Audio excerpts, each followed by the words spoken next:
라이브 1부 첫 번째, 지금이 증시 고점일까? 어떤 섹터를 봐야 할까? 이거 시작하고, 라이브 2부에서는 제가 좀 짧게 준비했어요. 약간 부동산 관련 내용도 준비했고, 그리고 주식에서는 이제 무엇을 사야 할까?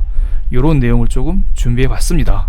많은 리스크가 있다고 많이 얘기해요. 첫 번째, 미적지근한 경기 반등. 그리고 두 번째, 미중 무역 전쟁. 세 번째는 이제 트럼프의 라이벌이죠. 조 바이든의 당선 가능성이 높아지고 있습니다. 제가 볼 땐 이 세 가지 정도가 좀 악재일 것 같아요. 이번 미중 무역 전쟁은 제가 이제 평소에 좀 여러 차례 설명을 드리기도 했었고, 다음 주쯤에 아마 영상으로 올라갈 거예요. 미중 무역 전쟁을 주제로 하나 올릴 예정에 있습니다. 그렇기 때문에 2번은 빼고 1번, 3번 이야기만 해볼게요. 그리고 영상 시작하기 전에 제가 한 말씀만 제가 드리고 시작하겠습니다. 저는 전문가가 아니에요. 그거 아시죠? 저도 이제 공부하는 사람입니다. 제가 하는 이야기는 그냥 뭐 참고로 생각을 해주세요. 그냥 이런 사람 있다, 그냥 블랙이 이런 말 했다라고 주변 사람한테 얘기하지 말고, 그냥 뭐 제가 한 얘기는 본인 스스로 듣고 그냥 참고용, 공부용으로 삼기를 바라겠습니다. 어쨌든 제가 볼 때는 첫 번째, 미적지근한 경기 반등, 이게 좀 리스크고, 세 번째, 바이든의 당선 가능성이 높아지고 있다. 이게 지금 두 번째 리스크. 이 두 가지만 볼게요. 미국에서 코로나 신규 확진자 수가 계속해서 늘어나고 있어요.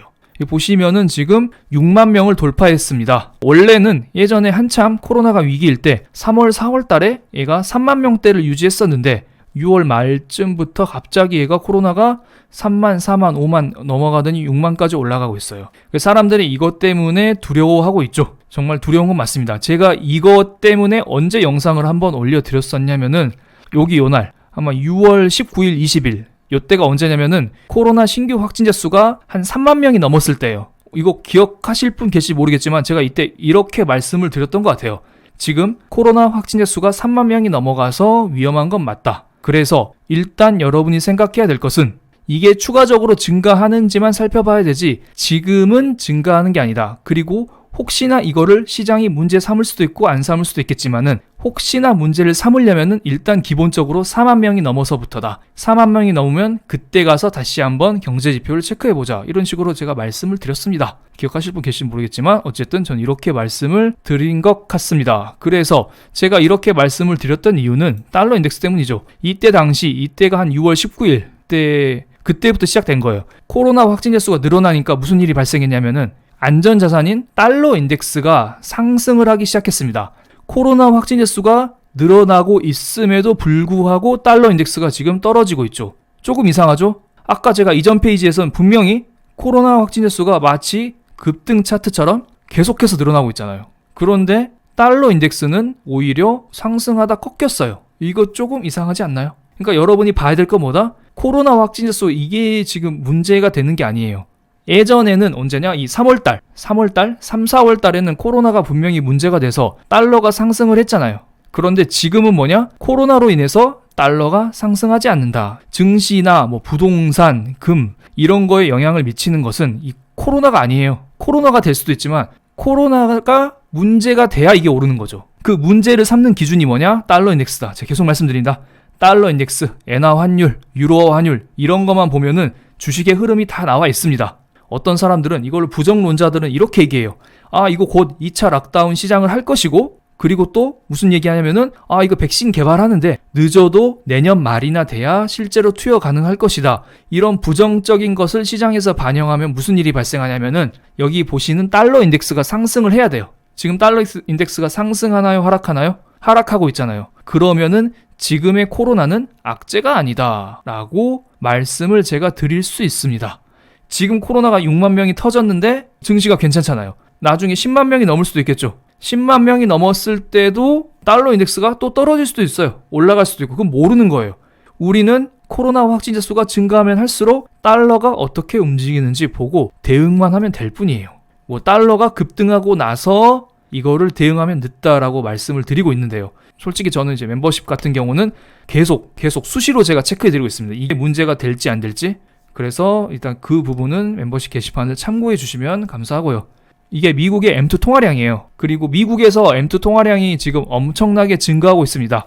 코로나로 인해서 지금 이렇게까지 지금 미국에서 돈이 뿌려지면서 연준의 자산이 7조 달러가 넘어갔잖아요. 통화량 증가가 엄청납니다. 여기 왼쪽 동그라미, 가운데 동그라미 보시면은 이거는 2008년도 당시 때 통화량인데 그때는 얼마가 되지 않았죠. 그런데 지금 보시면은 통화량 증가폭이 장난이 아니에요. 이거 다 어디로 가냐? 주식으로 가고 부동산으로 가고 다 난리가 아닙니다. 한국에서는 동학 개미 운동이 있지만 미국에서는 로빈후드가 있다. 뭐 이런 말도 있잖아요. 그래서 미국은 미친 듯이 달리고 있습니다, 지금. 어쨌든 저 같은 경우는 코로나는 큰 위기가 아니다. 지금까지는. 혹시나 나중에 진짜 코로나 확진 수가 하루에 막 뭐 10만 명 더 넘게 터졌어요. 그러면서 막 달러가 급등하고 주가가 폭락을 했어요. 혹시나. 근데 거기다 대놓고 저한테 와가지고 야 블랙 너 코로나 때문에 안 망한다며? 그럼 저는 그러면 좀 이제 어이가 없죠. 항상 이게 주식이나 경제는 살아있는 생명체랑 비슷한 건데 저는 지금 기준으로 말씀을 드리는 거예요. 그래서 제가 이 매수 타이밍까지 완전히 포인트별로 주가 몇 포인트 때 매수하세요. 중장기적 매수하세요. 단타 관점 매수하세요. 다 말씀드렸잖아요, 제가. 지금 거의 솔직히 말씀드리면 거의 다 맞았어요. 이거 뭐 제 자랑이 아닌데 거의 눌림목 자리나 다 진단 드렸습니다. 제가 지금 시점에서는 문제가 안 된다라고 말씀을 드리지 계속 늘어나면은 어떻게 된다. 그건 저도 몰라요. 제가 늘 드리는 말씀, 경계하되 쫄지 말자. 이 말을 제가 언제부터 코로나 폭락장이 올 때부터 제가 쫄지 말자로 했잖아요. 쫄지 맙시다. 이제는 바이든 이야기를 잠깐 해볼게요. 이 바이든이란 사람이 누구냐면은 민주당 후보예요. 지금 공화당 쪽엔 트럼프 형이 있잖아요. 민주당 쪽에는 바이든 이 사람이 지금 유력 대선 후보로 등판했습니다. 이 사람이 지금 밀고 있는 게 뭐냐? 원래 트럼프 같은 경우는 법인세가 35%였어요. 근데 이거를 21%로 확 줄였어요. 나머지 14%는 너네들 이거 가지고 기업 살려라. 그래서 주가가 트럼프 대통령이 당선되고 미친 듯이 올랐죠.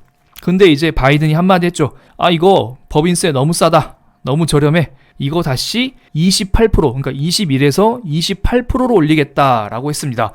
바이든이 이거 작년에인가 이거 예전부터 한 말인데 빅테크 기업 해체를 지금 주장을 하고 있습니다. 그래서 작년에도 페이스북 해체를 해야 된다. 이것은 면밀히 검토할 문제다. 그렇죠? 주주 자본주의도 안 된다고 했습니다. 그리고 제가 이제 왼쪽 그래프랑 오른쪽 그래프를 하나씩 설명을 드리겠어요. 여기 보시면 파란색이 우리 트형의 지지율이에요. 지지율. 검은색이 역대급 대통령 중에 재선 실패한 대통령들 지지율이고 그리고 이 회색이 뭐냐면은 재선에 성공한 대통령들의 지지율이에요.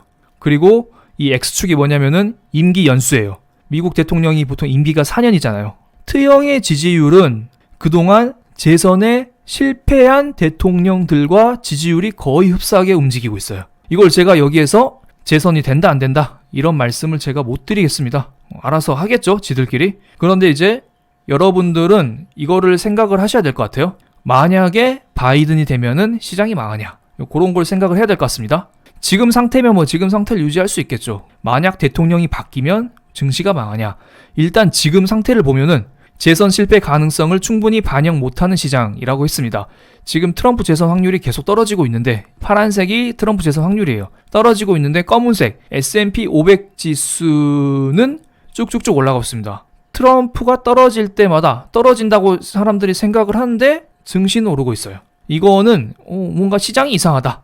뭐 트형이 낙선이 혹시나 돼도 상관이 없다는 건가? 뭐 이런 이야기가 나오고 있는 거죠. 이게 바이든이 며칠 전에 한 말이에요. 진짜로 바이든이 되면은 혹시나 바이든이 되면은 어떻게 되냐? 바이든이 이제 한마디 했죠. 바이 아메리칸 이란 말을 했습니다. 여기 있어요. 이 제가 네모 빨간색 네모를 쳤는데 바이든이 뭐라고 한마디 했네요. 바이 아메리칸이라고 얘기했고 그는 제안했다. 4천억 달러 증가 정부 지출. 미국이 만든 상품에 대해서 제가 이제 직역을 해서 조금 이상합니다. 3천억 달러 소비 지출에 추가해서요. 어떤 3천억 달러 지출이에요? 조사와 발전이죠. 뭐에? 신기술. 전기차와 5G 네트워크. 전기차와 5G 네트워크. 여기 테마 다 나왔네요. 바이든이 얘기했잖아요. 전기차와 5G 네트워크에 주목을 해라. 지금 안 그래도 전기차와 5G 네트워크 잘 가잖아요, 나름. 그런데 이 테슬라 잘 가잖아요. 그런데 바이든이 되면은 이쪽을 더 밀어주겠다라는 거예요. 그러니까 제가 이제 말씀드리고 싶은 거는 트럼프가 되든 바이든이 되든 이거는 중요한 게 아니다 라고 이제 말씀을 드리고 싶습니다. 너무 쫄지 말자. 저는 늘 쫄지 말자라고 얘기하고, 물론 이 실시간 그런 내용 같은 경우는 여러 가지 외환시장이나 뭐 채권시장, 금시장, 달러시장 이런 거 같은 경우를 다 봐야겠죠. 그러면 이제 뭘 사야 되냐? 좀 이런 질문이 나올 수가 있겠죠? 제가 최근에 이거 레포트 하나 올려드렸잖아요. 성장하는 섹터에 집중하자. 미국에서는 엔비디아, 테슬라, 애플, 아마존, 마이크로소프트, 넷플릭스, 페이스북. 한국에서는 카카오, 셀트리온, 삼성 SDI, 네이버, NC, 삼바, LG화학. 물론 이거는 저의 추천주가 아니라 하나금융투자, 하나금투에서 지들이 내놓은 보고서예요. 6월 30일, 6월 말에 이 보고서가 나왔어요. 제가 알기로는. 제가 이 보고서를 보고 박수를 딱 쳤습니다. 아, 이거 내가 평소에 말하고 싶었던 거를 아주 깔끔하게 정리했구나. 그래서 제가 아마 7월 1일 날, 7월 첫째 날쯤인가, 7월 2일인가, 그때 아마 전체 공개 영상을 올려드렸었는데, 이 영상을 다시 한번 보시면 관련 내용은 충분히 알 수 있을 거라 봅니다. 지금 그리고 요 미친 듯이 오르고 있잖아요. 이제 또 사람들이 요런 말을 할 수가 있죠. 이 지금이라도, 이제부터 이제 영상의 본격적인 내용이 시작이 돼요. 지금 이런 것들이 오른 이유는 PDR이라고 들어보셨나요? 요즘에는 PER, PBR이 아니에요. PDR이라는 수치가 나오고 있어요. Price to Dream Ratio. 이 D가 드림이에요, 드림. 꿈. 꿈 대비 가격이 얼마냐. 이 꿈이라는 거를 수치화 시킬 수가 없어요. 이 주가의 꿈 대비 얼마냐. 이게 지금 네이버 백과사전에 있는 거예요.